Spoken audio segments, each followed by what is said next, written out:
បាទសូមជម្រាបសួរបងប្អូនក្នុងក្រុម CIA នឹងស្ថិតក្នុងថ្ងៃទី5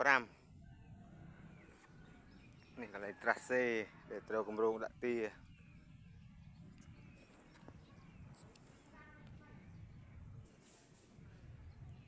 បាទដាក់ទាហើយបណ្ដោយ16បងប្អូន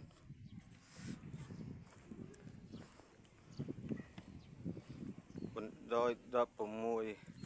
តែអត់ទាន់វាគ្រាន់តែចេញជារូបរាងមិនទាន់ចេញជាផ្លូវផ្កាណាផ្លូវណាមួយដល់រួចរាល់អស់ទេបងប្អូននៅឯ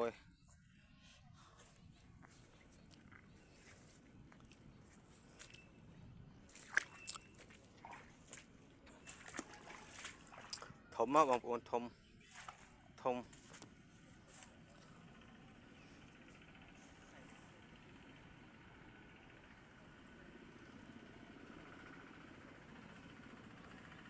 ខ្លាំងបងប្អូនធំ